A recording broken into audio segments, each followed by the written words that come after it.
And we're live. Good afternoon, everyone. Today, we've assembled several certified OolaLife coaches, and we're going to be talking about the subject of Oola Accelerators. This is actually where it gets really fun. We talked about blockers last week, and now we're going to talk about accelerators. Accelerators like gratitude and love, discipline, integrity, passion, humility, and of course, wisdom. And all these things help us live a life of more balance and help us grow to be the people that we'd like to be.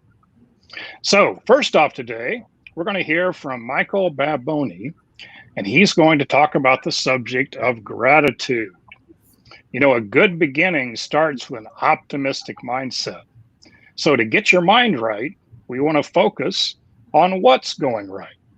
Take it away, Michael. Thanks a lot, Kevin. So I first heard about the Oola guys back in 2015 when my wife started following them on Periscope. She would laugh so hard at some of the things that they were saying that I would sometimes pay attention, but I really didn't get to know them until we went to the Young Living Convention and saw them in person. Their message of positivity, that each of us are designed for greatness and a purpose, and their tagline of be grateful, have faith, really resonated with me. These were the exact principles that have sustained me through about 30 years in a wheelchair.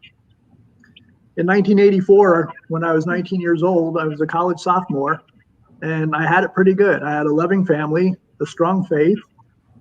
I was pursuing a degree in something I really loved, ran track and played soccer in high school, and was playing varsity soccer in college.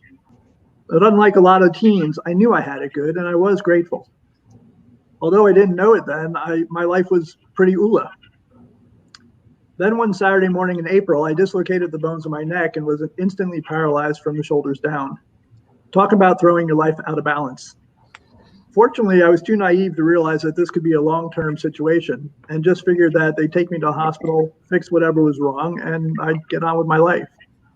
Well, it wasn't a quick fix, but I did start getting some movement and sensation back, so I still had faith. More importantly, I had my family.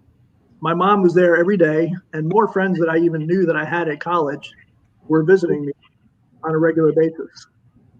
And for those things, I was really grateful. After a couple of days in ICU, I went to the spinal cord unit, which had 4 beds. And of the other 3 beds, one guy was barely conscious and probably had head trauma as well. The second guy was yelling constantly, but he really wasn't too coherent. And the third guy was coherent, and he was yelling at everybody who came to visit him, and the nurses as well. And I thought to myself, if I act like that, no one's going to want to be around me. And I swore to myself that no matter how the injury was going to change me physically, I wasn't going to let it change who I was. And I knew that God had a purpose for what I was going through. I was in this thing called a striker frame, where they turn you face up and face down every 2 hours for 5 weeks. And I was grateful. I was grateful for my mom, who lived in the dorms so that she could be there every day. Grateful for the friends who would lie on the floor to talk to me when I was face down. And they also snuck McDonald's cheeseburgers in after visiting hours. I was grateful for the night nurse who would put on my Christian music when I couldn't sleep. And I was grateful for the student nurses who visited me after hours and made me feel like I could still be attractive. I was grateful for my data structures teacher, who was also my advisor, because he wouldn't waive my final exam like all the other teachers did. He said it was because my A was borderline and I was going to have to earn it. But I knew that he was thinking if he goaded me, that I'd be busy studying for that exam and not thinking about my situation. And he was right. And I made him hold the exam above my head so I could read the questions, and then he wrote down my answers, and I got that A. So that was the first 5 weeks. But how have I managed to be grateful through 35 years and still keep a positive attitude and a smile on my face? Well, it's from being grateful and having faith. God's been real good to me. I'm grateful that I've got enough movement and sensation back, that I don't have many of the common issues that are complications with spinal cord injuries. I'm grateful that I was studying computer science because it's a field that's relatively easy for a person with disabilities to continue in. I was able to get my degree and also went for a master's. I'm grateful for companies like IBM and Office Depot who make accommodations for disabled employees that they value and that I can get through a workday with minimal assistance. I had faith that God had a greater purpose for my life than me sitting at home watching TV and collecting disability. I also had faith that I could still have a family someday. And 2 years before I got hurt, God brought a woman into my life that would make the whole difference in my gratitude. He gave me a helpmate who can love me for who I am and not for my abilities. And by bringing her into my life 2 years before I got hurt, we had a long time to develop a friendship when there was no romantic or whatever complications even in the picture. But eventually she was there for me when I needed her. And I'm also grateful for the son that we had when we weren't even sure if I was going to be able to father children. So I consider myself pretty blessed, but that doesn't mean a minute goes by where I'm not aware of my disability. It just kind of sits on the other side of a scale that is weighed down by gratitude. Still, I'm only human, and once or twice a year, I'll go into my little mini depressions and want to throw myself a pity party. But God always sends words of encouragement, either in person or in writing, from someone thanking me for inspiring them to be grateful for what they have and helping them to get through a tough time, even though I never knew that they were struggling. The rest of the time, he just slaps me with one of those blessings in my face and says, snap out of it. So if you're struggling, whether it's something big or even if it's just the dailiness of life, how do you build and maintain that attitude of gratitude to help you tilt your scale? The Oola guys give 5 tips. I'm sure they have more, but at least in the one lesson I looked at. Number 1, think about a low point or a struggle that you've gone through and consider what lessons you learned from it. What did you take away, either good or bad, that left you better prepared for what might come your way in the future? Be grateful for it and have faith that you'll be better prepared the next time. Number 2, keep a gratitude journal and write in it every night for 30 days. Reflect on your day and write down 3 good things that happened. Be very specific because you'll want to go back to them. Some days are to be celebrated and other days are simply to be endured. But in all days, be grateful. Number 3, look for the little things and the quiet moments that come amid fearful times. Has your faith carried you through an especially difficult time? Or have you been able to do something that you never thought possible? Focus on these kind of moments with a grateful heart and show appreciation for the uncomfortable situations that challenge you to not just know your faith, but to show it. Number 4, get lost in the blessed moments. Instead of focusing on the things that are missing from your life, take a few moments each day to look around and be thankful for the simple yet beautiful things in your life that you take for granted. And number 5, remember to thank the kind-hearted people who turn your day around. Identify the people who have been there for you in tough times and look for those who have given you undivided attention or words of encouragement at the moment you needed it most. Were they nearby when you needed someone to talk to? Now it's your turn. You be that person for someone else. Finding the way to give something back is the ultimate expression of gratitude. Doing these things regularly can help you stay positive in an increasingly negative world. They can prepare you emotionally and spiritually for what may come and give you an arsenal of gratitude that you can use to encourage and inspire others. I'll leave you with 2 final thoughts. First, our pastor says it's impossible to be thankful and negative at the same time, and I challenge you to try. So the more grateful you are, the more positive you'll be. And second, just smile more. If nothing else, it'll make people wonder what you're up to. Michael, thank you very much. That was a powerful story. I know you've lived that story. And the fact that you have all that gratitude is definitely a testament to how wonderful a person you are. Thank you for sharing that with us. Well, thank you, Kevin. Our next subject is love, a subject that's very close to my heart, if you know what I mean. as is my wife, who is next to me here on the screen.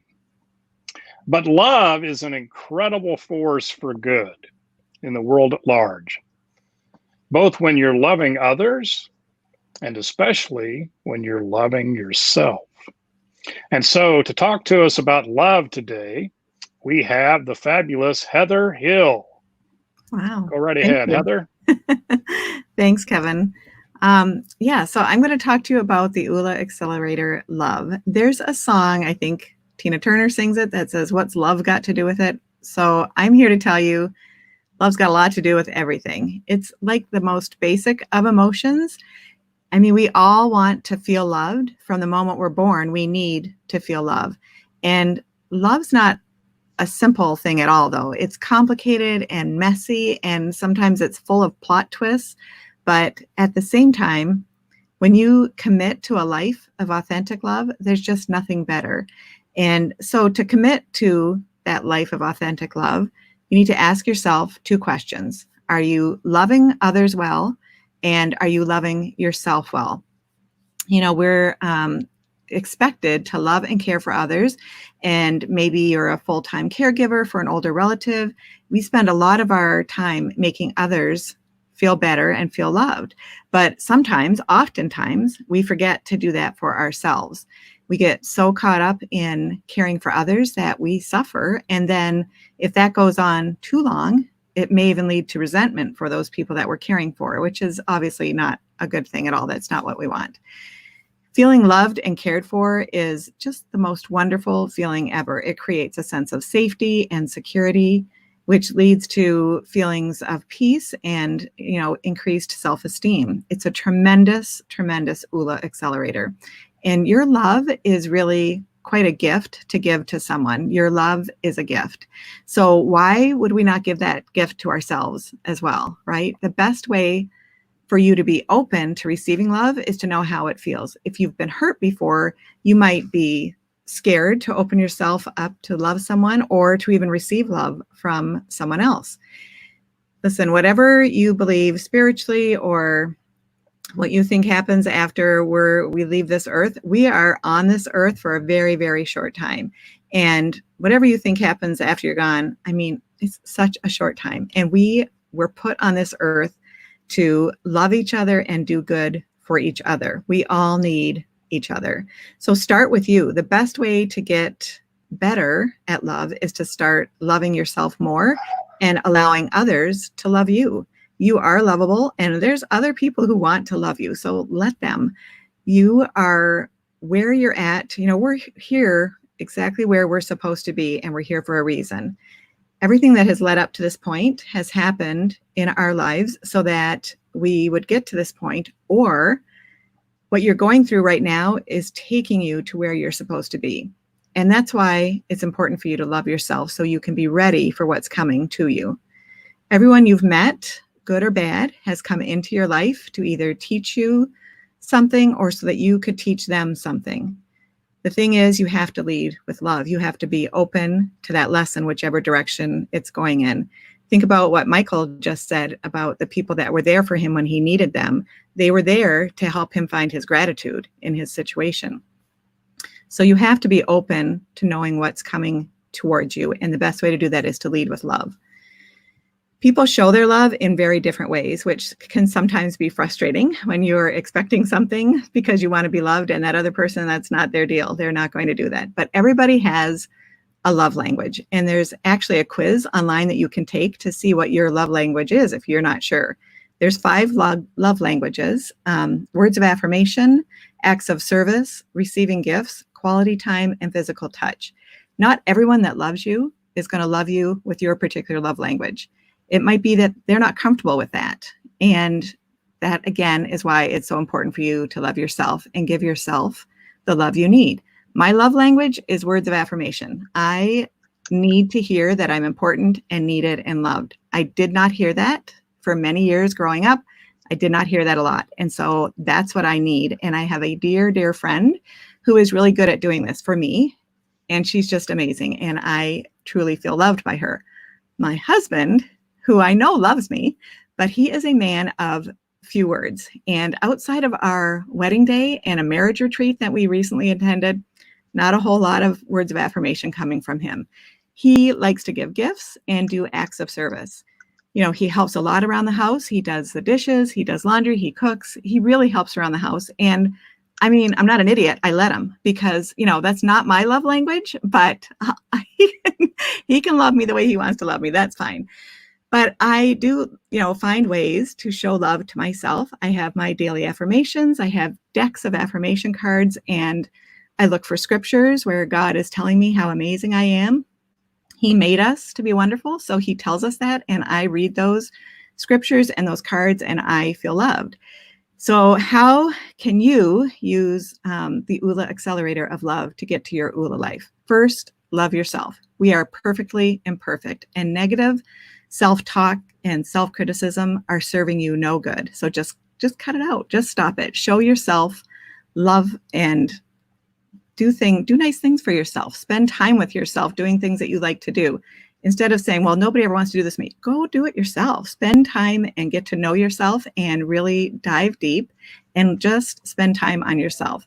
And then second, love others unconditionally. Obviously, if you have toxic people in your life, you need to eliminate them. Maybe the reason that they are in your life is to teach you how to value yourself enough to remove them. But the people that remain, the people that love you and are there helping you pursue your purpose, you must love those people unconditionally, imperfections and all, and allow them to love you the way they can. You know, express appreciation for the way that they are loving you, find out their love language and love them that way. And then overall, just love well. Don't be an enabler. Don't do too much for other people. That's not love. Love is true and authentic and comes from a really deep place. Your authentic love has the ability to empower others to share their authentic love. So just a real quick recap, like Kevin said at the very beginning, ask yourself, are you loving others well? And are you loving yourself well? Making sure that you're doing those two things will get you to the most wonderful Oola life filled with true, authentic love. That is awesome, Heather. Thank you for sharing your love with us and letting us know all about love. We certainly appreciate that. Our next topic is the accelerator discipline. And Sheila has graciously agreed to share with us about discipline. She told me earlier this week that she needed some more discipline to write her discipline speech because she wasn't getting it done. But she's got it done now, I'm sure, with all the other things she does. And we are ready to hear from her. So take it away, Sheila. That was really awesome, Heather. That was really, really good. I got some great takeaways from that. All right, so last time we spoke on blockers. I have a very similar story with a different perspective about discipline.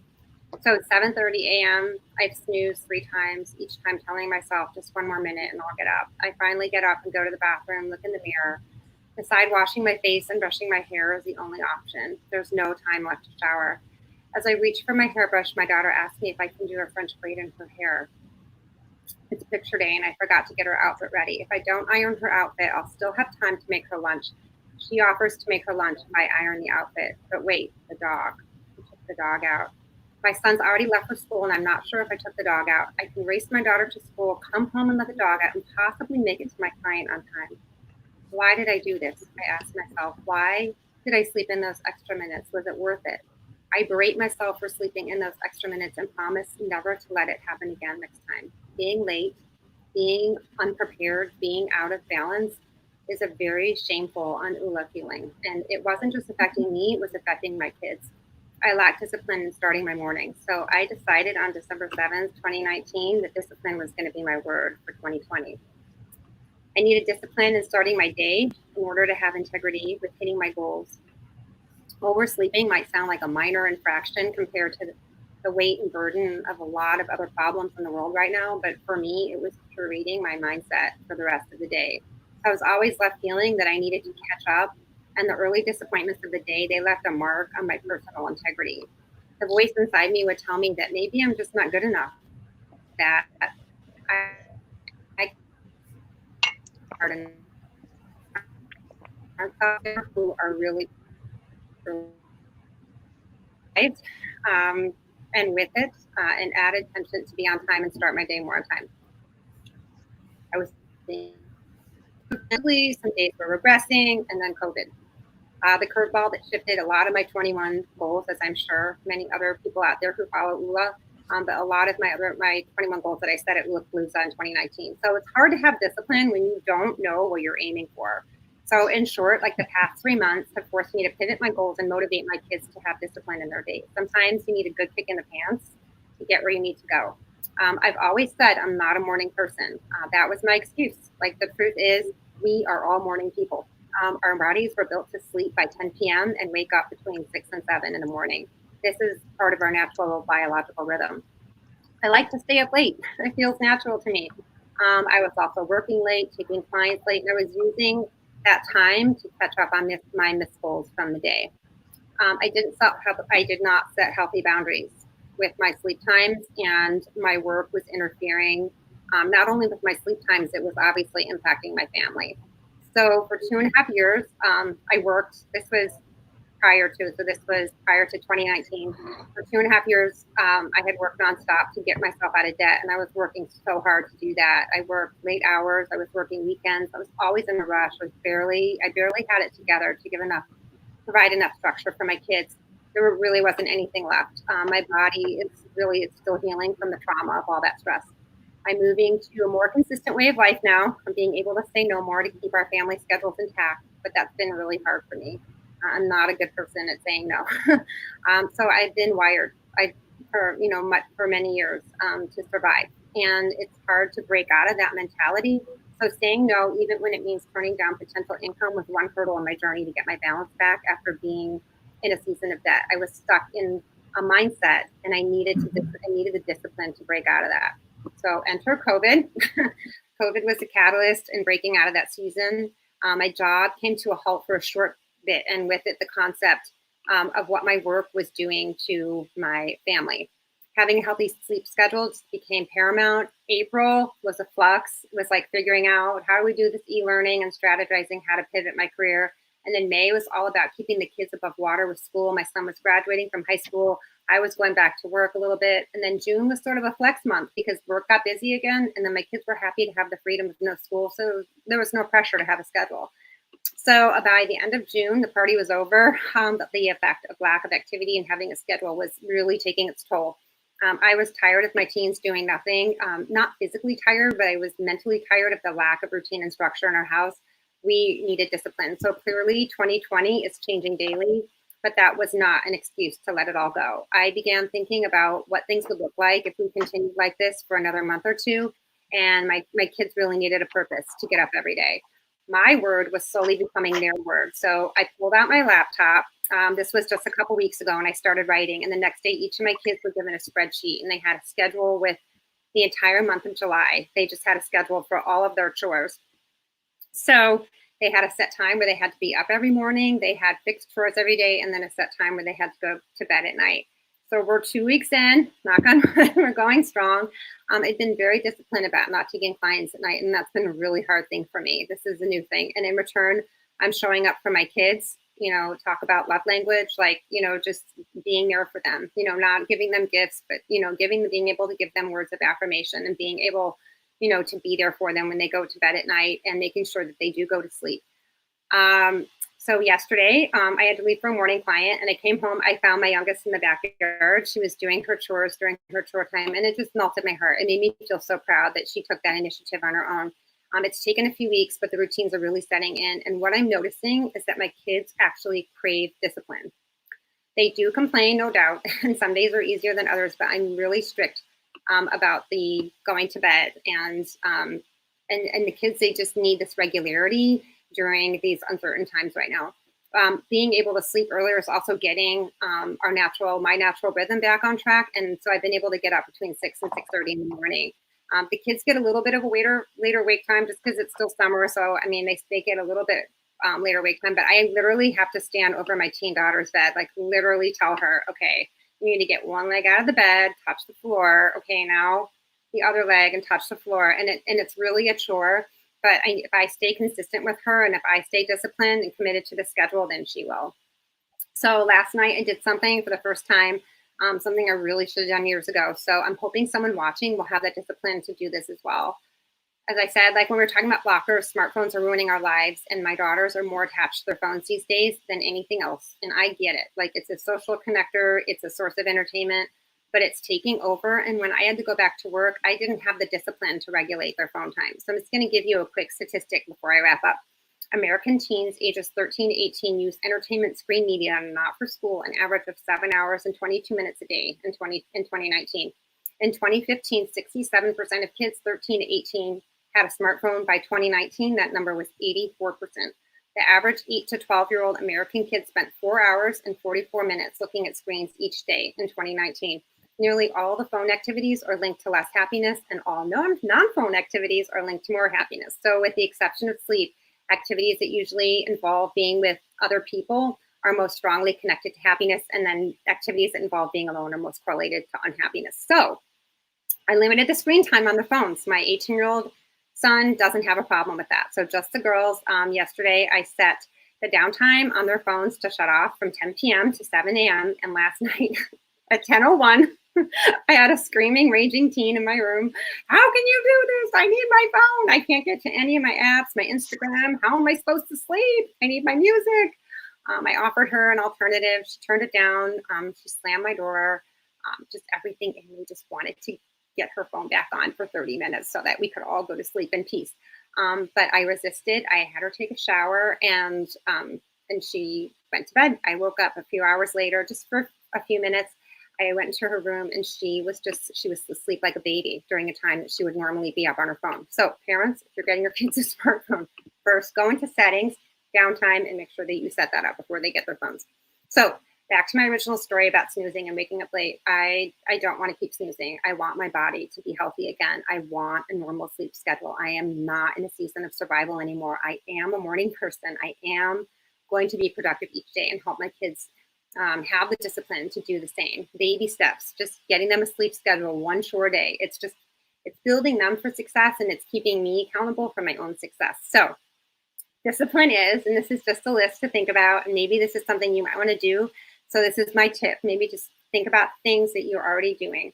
Staying off your phone, not eating that piece of chocolate, sending that thank you note, taking that walk, waking up an hour earlier, paying off a little extra on your loan, making a budget, turning off your phone, standing by your child until they get up, keeping a 3x5 note card. Now you know what that is. Kevin has his, I'm sure. Being on time, hard one for me. Having a glass of water, taking the time to do a live meditation 3 times a week, taking the time to prepare for this live. Like all the coaches that are on here, that took a lot of discipline for them to prepare to be on here and then take that time away from their families during a time where it's their family time, their dinner time, or for Michelle in Australia, it's her almost work time. So in summary, discipline is a consistent way of behaving so you can achieve your goals. It means having a plan with realistic goals that you can actually hit. So the last question I want to leave you with is, where are you snoozing in your life? Oh, that's powerful. Where are you snoozing in your life? I'm going to write that one down. Definitely. Darla, you be quiet. I don't want to hear you say anything about that because she knows exactly where those things happen. Where I hit the snooze button. Okay. Thank you very much for sharing that with us, Sheila. That was awesome. Next, our next topic is going to be presented by Debbie Longoria. You know, the word integrity means doing what's right, keeping your word to other people and to yourself. You know, you never want to lose your moral compass, and you always want to be kind and patient and be persistent to do what is right. So to talk about the word integrity, Debbie Longoria. Thanks, Kevin. Thank you. That was a great intro. Integrity. That was a huge one for me. And I go back to Sheila because Sheila and I shared a table at OolaPalooza 2018. And we've all gone, well, most people have gone through the framework of Oola, and you go over your goals and you set your goals, and we put these cool stickers on a surfboard, and it's awesome. And then the guys go and ask you, what's the one thing on there? What's the one thing that you're thinking about that you know will get these goals accomplished? That's not on the board. And that was integrity for me in 2018. I looked at that board, and every single thing I knew I could do. I would learn how to keep my word to myself.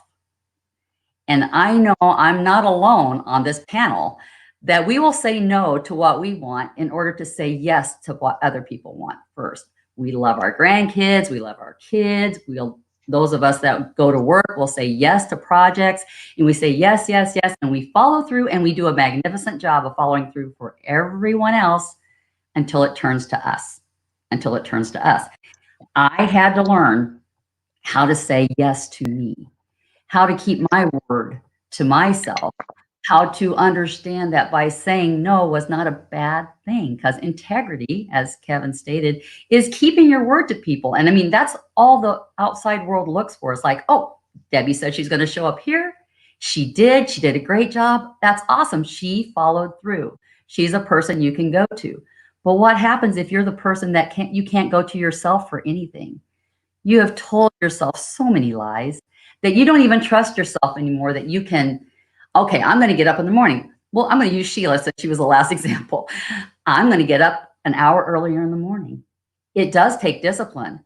It also falls right over into integrity, because now I didn't have the discipline to get up. I hit that snooze button. And I've also broke a promise to myself of something that I wanted to do that was important to me. So integrity was my word for 2018. I did the whole, or 2019. I went to 2018. My word for 2019 was integrity. I had it taped everywhere in my house on 3x5 cards. There's still one hanging in my laundry room, one in my pantry. I put it in all the places that I know I'd see it. It sounds silly. Heather's laughing at me because she knows I do everything on 3x5 cards, but it worked. You know, if you're, oh, I'll do the laundry tomorrow, and then it says right there in the laundry room, integrity. Nope, I better do them right now. I'm looking in the pantry. I don't want to go grocery shopping. I know I need to go grocery shopping. You open up the pantry, and that word is just in your face.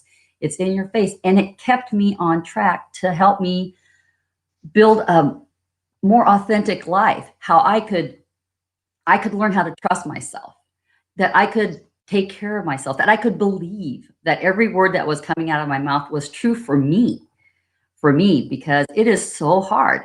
It's so hard when you become the biggest liar in your life to yourself. And so I always use I've been blessed to go to 2 OolaPaloozas, and whenever I am asked to talk about something, I always pull out my little workbooks, my workbooks that we use at OolaPalooza. And there's a couple of things that I wrote down, so I know that they were important to me for both years. If you lie to yourself long enough, you're going to believe it. And that's not just lying to not get something done. If I'm not good enough, I'm not this, I'm not that. If you continue to lie to yourself, I don't have to worry about doing it. I know I'll have it tomorrow. Constant little lies that program your mind and your heart and your soul. And in the meantime, you're losing your spirit. Just start keeping those honest. Nothing huge. Not hitting the snooze in the morning and actually getting up when you say you're going to get up. That's integrity. That's integrity. Saying I am going to get up and walk every day, even if it's only a block. That's integrity. I made this promise to myself, and I'm going to follow through on it. That's integrity. I will do it. I gave my word to me. To me. This is not the bonus. This is what should happen first, before all grandchildren and the work and stuff. I need to do what's right for me, because I'm sure I'm not the only one that's been guilty of this when I was in the corporate world, that I would say yes to projects that people wanted me to do just because I couldn't say no. And saying no actually would have had a lot more integrity, because I could have been better at doing what I'm supposed to do rather than help somebody and end up not doing the thing that I needed to get done. So I use integrity on my oranges every day. I know what I put down on my oranges, I am gonna do. I know if I'm putting it on this board, or however you guys display your goals, that when you do that, that is integrity. That's integrity, whether it's paying that extra $100 off on a credit card, or whether it's eating healthier, or whether it's keeping the dates with your husband instead of volunteering to watch the grandchildren, which was my huge one. I'd say, oh no, the grandkids are going to come over. We'll go out. Well, we always can go out, which is not true. Because if you know my story, I have a daughter that's disabled. It's a big deal when we get to go out. Arrangements have to be made. I can't just get up and go. And so to blow off my husband like that, that's not integrity. That's not integrity. So I'm just going to finish it up with this. Keeping your word with others is super, super cool. And it's awesome. And everybody should. Do not ever fib or not follow through on something you say you're gonna do. That is integrity. But keeping your word to yourself, that is Oola. That's it. Thank you, Debbie. That was wonderful. I know this year at Oolapalooza, I wrote down the word integrity. So that's my word for this year. So I'm right there with you. Thanks for sharing. Thank you. Our next speaker is well known to many, but no more so than to me. She's my wife, Darla McCamey, and she is going to be speaking on passion. Now, if I tried to do a full introduction of how much passion my wife has, we would be here all night. And so I'm not going to do that. I'm simply going to say that passion can be your trump card, just like Darla is my trump card. Take it away, Darla. Oh my. Okay. So thank you, honey, for that very nice intro. I believe that we are all designed by God for greatness and a purpose. I believe that, and that's what we say in Oola, right? And there was a time in my life, in my past, that I wouldn't be able to believe that statement. I grew up hiding from my life to make sure I stayed out of trouble, make sure I didn't get into trouble. I suppressed feelings and desires because I was afraid of living. Most of my life, I just went through the flow and emotion and kind of laid low and keep the peace. As far back as I can remember, I've genuinely wanted to help people. It makes me happy. Probably one of my love languages is acts of service. So it helps me to help someone else. I'm a giver, I'm an encourager. That's just part of me. But life has bumps in the road, right? We've all been through those bumps, some of us more than others. I made many poor choices. Maybe some of you can relate.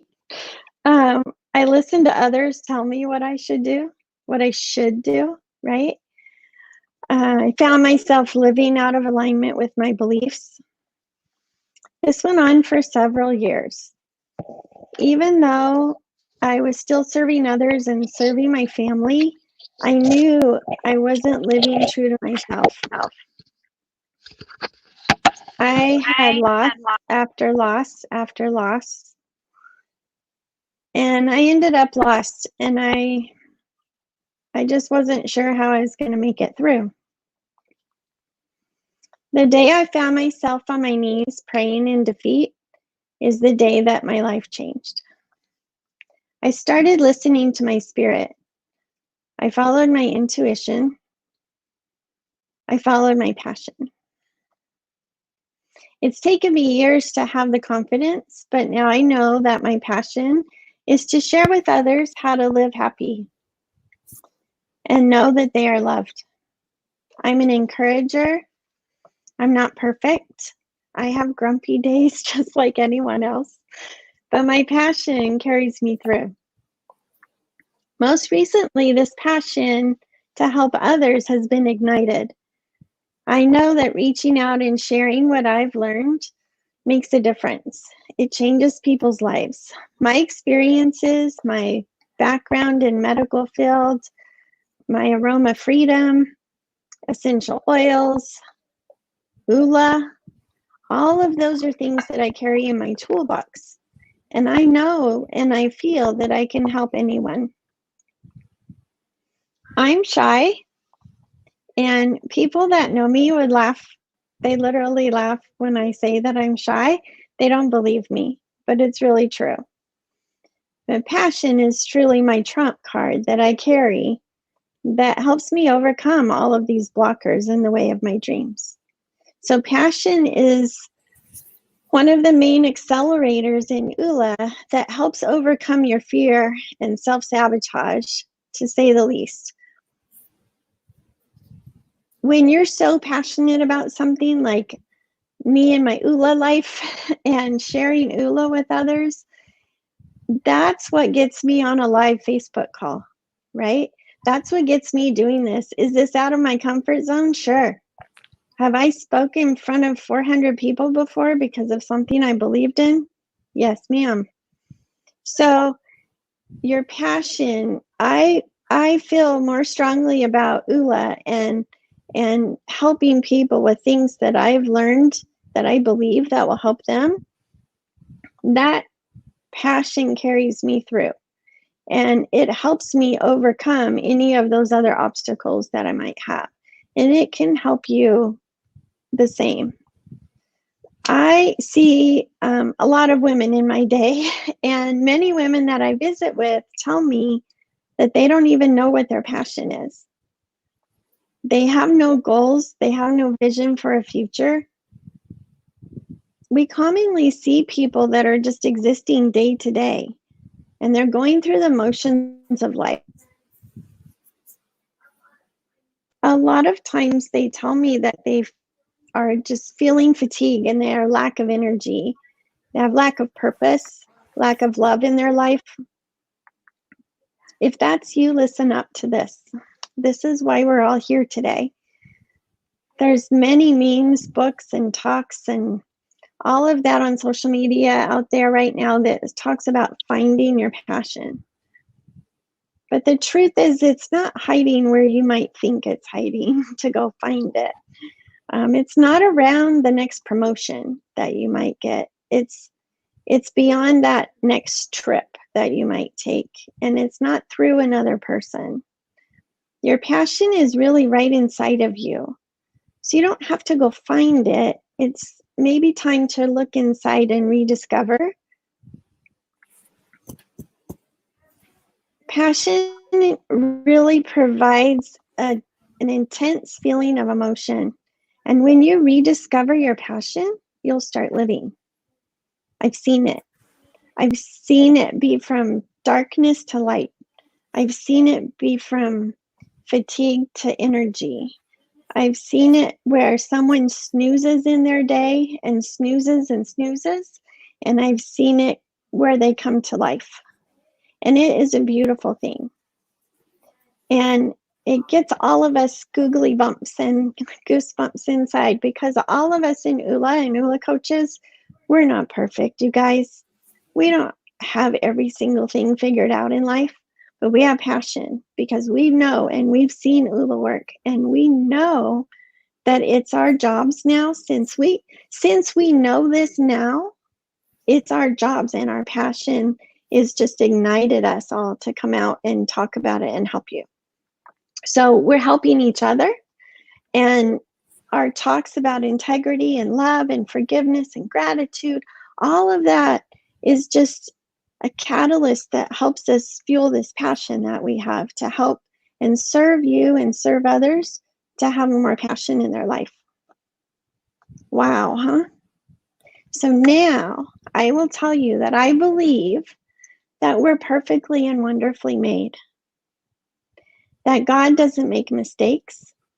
And when he made you in his image, and you have everything you need inside of you to find your purpose. So you be you and go get your Oola life. And if you need one of us, just reach out. We're here. Love you guys. And now the rest of you know why I married her. I found my passion, that's why. That's right. I often say that I'm the luckiest man in the world because she married me. Thank you very much, honey.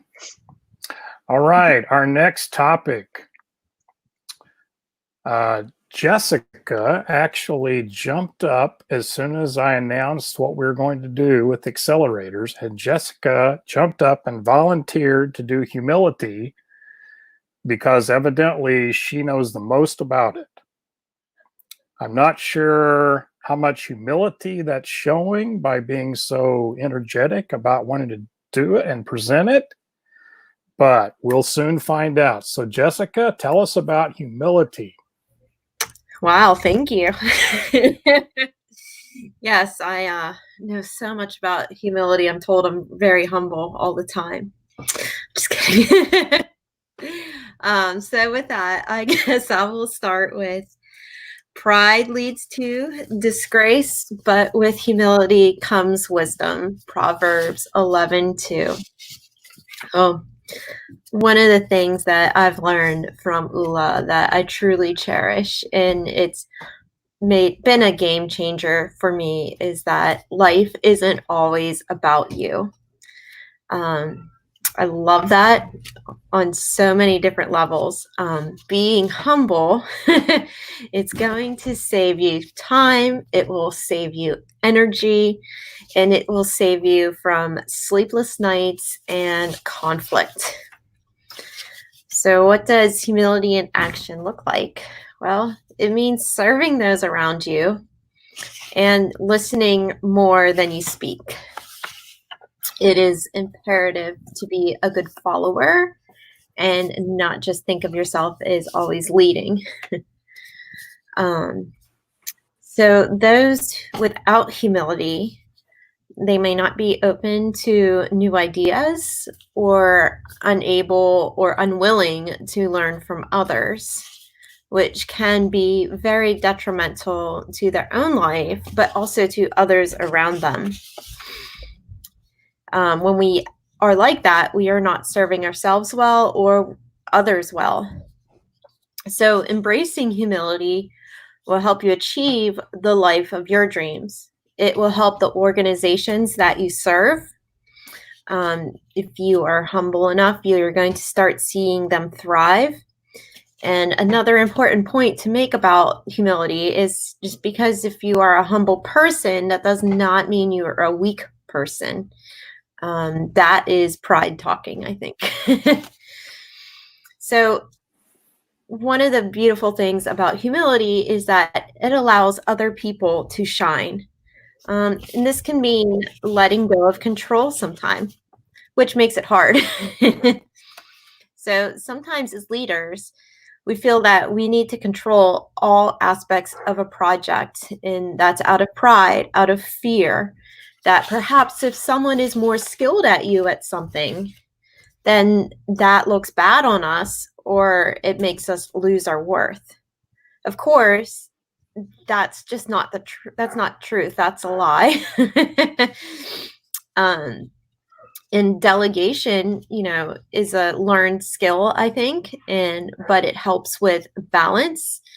And it also means asking the right questions to get to know those around you, ergo being humble enough to do so.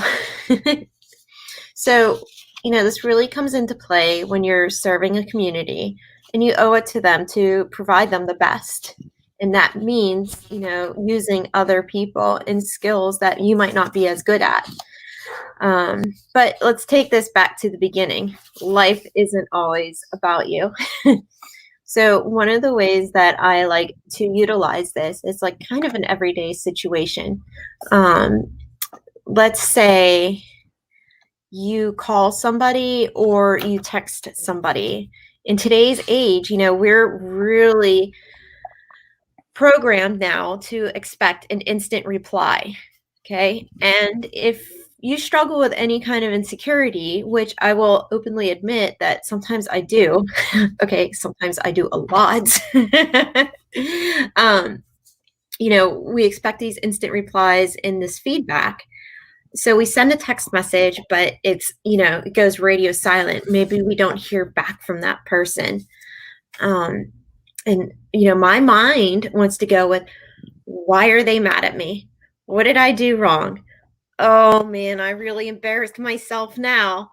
When really they're like, hey, sorry I couldn't get back to you right away. I was at work, or I had to take, my kids somewhere. And it's, once again, it is not about you. So part of being, I think, humble is, taking yourself out of the equation in different types of situations, taking ourselves out of it. It's just not about us. So I think also humility can serve to kind of actually save lives or have a lot of damage, being prevented. So I'm going to tell you a personal story that happened recently. And this was back in October. Most of you know, but if you don't, I'll go back to the beginning of that, is that I actually shattered my tibia trying to learn how to ride a dirt bike, okay? This is back in October, and I went to the first surgeon, and he said, okay, this is going to be a challenge, but, we're going to do the surgery Friday. And, I had kept hearing about how bad this break was. Okay. But the first time I saw it, it looked like a clean cut. And I thought, why is everyone so stressed out about this? But Thursday night, the night before my surgery, I get a phone call at 9:30 at night, 9:30. And it is that surgeon. And he said, hey, Jess, listen, I can't do the surgery tomorrow. It's too much. I've been on the phone with some of my other colleagues that are trauma surgeons, and they said, this is dangerous, and I don't have the support at the hospital to take this on if something goes wrong. So come in tomorrow, and we might put on a fixator, but I'm pretty sure that we're going to transfer you down to town, like an hour away, to have the surgery. He said, I'm really sorry. I like challenges, but I can't. And to me, he was like, I hope you're not mad at me. And I'm like, are you kidding me? Like, thank you. I would much rather have such a crazy surgery done. If you can't handle it, I'm okay with that. Thank you for telling me the truth. Because, normally he's like, I do meniscus repairs. So I did. I went and I got my fixator on. It wasn't the most pleasant thing. I kind of scared people for the next week. They saw me. But then I had to go down an hour away, and I met with the trauma surgeon, and he was just absolutely not as scared as the first guy. He's like, yep, this is what I do. Get you in 2 days. We'll see you then. And, wouldn't you know it, it was not a clean break. When I did see the the x-rays after the surgery, my leg was actually shattered into it looked like a 90-piece puzzle that needed to be put back together. And I was like, oh my gosh, no wonder everyone was freaking out. So that is, my story of how when you are humble enough to admit that you can't maybe do it, you could be saving somebody else a lifetime of damage. So humility is good. Thank you, Jessica. That was a great speech. We appreciate you sharing about humility with us. And now, all the way from Australia, we have Michelle Martian. She's going to talk to us about wisdom. Take it away, Michelle. Thank you. Yes, so as we know, Oola accelerators are the rocket fuel to getting our Oola life faster. I'm going to talk about wisdom, and although it's last, it's by no means the least. A wonderful quote from the international best-selling book, Find Balance in an Unbalanced World. A fool thinks himself to be wise. A wise man knows himself to be a fool. William Shakespeare. Wisdom is the ability to think and act using knowledge, experience, understanding, common sense, and insight. Wisdom is associated with attributes such as unbiased judgment, compassion, self-knowledge through one's own experience, and virtues such as ethics and benevolence. Wisdom is more than just knowledge. There are a lot of very smart people who aren't very wise. Wisdom is unique because it's a combination of logic and of emotion. So we often associate wisdom with someone older. We'll say wise beyond their years, or they're old and wise. And someone young can still be wise, but it's gained from learning new things, and it's gained from reflecting on those things that you have learnt. So it's possible to be wise even though you haven't lived a lifetime of experience. So for me, there's two ways that you can gain wisdom in life. One, you can do it with your own success, so through your own failures, losses, experiences, and that sort of thing. And then the other way is through having a coach or a mentor, and you can gain through their wisdom, their experiences, their failures, and those sorts of things. And at Oola, we recommend both. Really important. So you gain wisdom by taking action, actually experiencing life, taking risks, working through all of them, working towards your Oola life. The Oola guys have a saying, it's simple, but not easy. We hear that from them a lot. And finding your own wisdom and cutting your own path it's not always easy, but it's certainly worth it.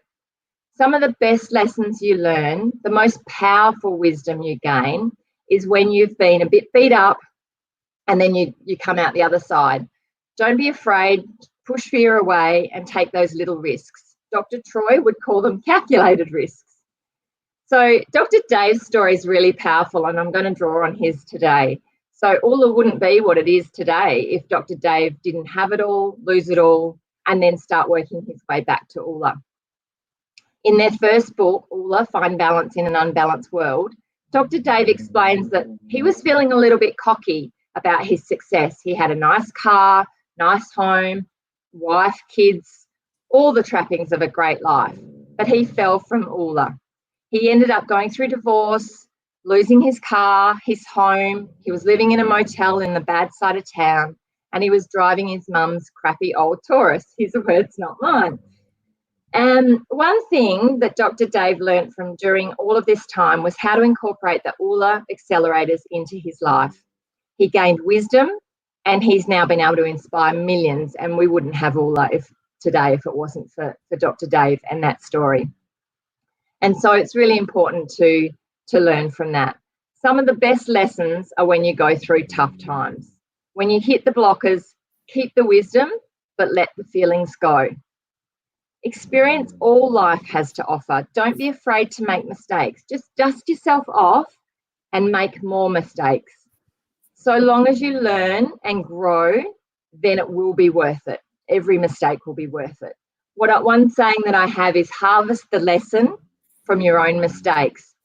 Then everything is worth it. Every mistake is an important lesson. Once you had those failures, those mistakes, you then can move on and be open to continuous learning. You're never too old to learn new things. You can learn new things from young people, from old people, from people you're the same age. You are never too old and should never be too stuck to learn new things. Gain wisdom and understanding, but don't focus too long on the failure. Sometimes we get sort of brought down by the failure, but really look for the lesson. We're being taught every day those lessons, and it's important to harvest that lesson and dust that failure aside and move forward. So one of the key lessons in Oola is to seek out a mentor or a coach to grow in an area you feel lacking. Look for someone you want to work with. Today we've had 7 different voices here. Look to your 7 F's of Oola. If you aren't sure where you need help, complete the Oola wheel so you can work out the areas that need work. Look for a mentor or coach who's strong in that particular area. Follow them on Facebook. Start a conversation with them. Oola Life Coaches are all learning and growing in Oola. We are not perfect. That is one of our prerequisites, that we are not perfect. So it's really important for you to understand that, but also we're growing. We're constantly growing, and that's really Oola. So look for someone that's growing in the areas that you want to focus on too. Okay, so here's a challenge. We're big on challenges in Oola. We've just come off a week in challenges. So I want you to look at your top 7 friends. Do you have a toxic friend? Is there someone that is taking you further away from your Oola life? Consider unfriending them or spending less time with them. Create a space in your life for someone new. Dr. Troy says, when you do this exercise, you now have a vacancy. There's a space for someone. Consider plugging someone into that vacancy who is going to help you get to your goals faster. Be selective about who you let into your inner circle. Are they living Oola? Can they bring you closer to your own Oola life? If not, keep looking. There's plenty out there. Find the people who are living the life you want, not just superficially, but genuinely. Not just the ones that are saying that they're living Oola, but the ones that are actually living Oola, and there's many to choose from. Consider who you want as a mentor. Who is living the attributes that you want? And write down some names, even if they seem crazy. This person could never be your mentor. Write them down, whether they're celebrities, friends, or family. If they are a celebrity, you may be able to plug into their teachings through Audible, physical books, podcasts, or you never know, you may just be able to reach out to them and they may accept you as being a mentee. Wouldn't that be amazing? So you could even consider creating a mindset mentoring group to learn from a group of others. We've done that at Oola, and that is incredible, absolutely incredible, because sometimes you don't know what you need to learn until you hear it from someone else, and then it just blows your mind. Why did I not know that before? So Dr. Troy says working on yourself isn't selfish, it's selfless, and a better you is more capable of tending to the needs of others. And that's like Jess said, it's not about you, it's about everyone else. And it's about, one of my biggest sayings is a rising tide lifts all boats. And if you're a better person, you can bring that better person to others. So utilising the Oola Accelerators takes practice. It does. There are habits and there are ways of being that keep you in a state of gratitude, attract the people you need, open doors for you, and help you grow as a person while you're journeying to your Oola life. I'd just like to leave you now with a quote about wisdom. Knowledge comes from learning, but wisdom comes from living. So go out and live your Oola life. Thank you. Thank you very much, Michelle. It was great having you with us today and speaking on the subject of wisdom.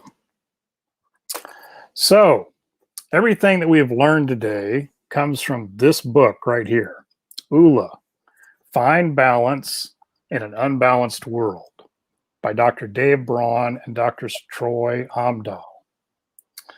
We are all certified in the principles that are covered in this book as certified life coaches. And we are certainly willing to help anyone who might see this broadcast and have questions. So we've given you all these Oola accelerators today. And now what are you going to do with it? Well, you've got to take action. You've got to start moving forward in your life now that you've got these accelerators to help you. And the first action I would suggest you take is to read this book, Oola, Find Balance in an Unbalanced World. We can certainly help you get a copy. You can find it online in several different places. Order a copy from the Oola store. Whatever you have to do, get a copy of that book and read it and start applying those things to your life. And if those principles make sense to you, Any one of us can guide you through the Oola framework and help you reach the goals and dreams that you've always wanted to reach. So we're going to sign off today. We're going to have some more broadcasts next week, and our subject will be fitness. So anyone wanting to learn about fitness, be sure and check back here on this page on Facebook Live, and we'll promote those times as they are set. So thanks for being with us today. Thank you very much, coaches. We appreciate all of your participation, and we will sign off now with the slogan that we always say: be grateful, have faith, and go get your your life. That was almost in sync. Thank you, everybody. Have a wonderful day. Bye-bye. Bye. Thanks, Kevin. Thank you, everyone.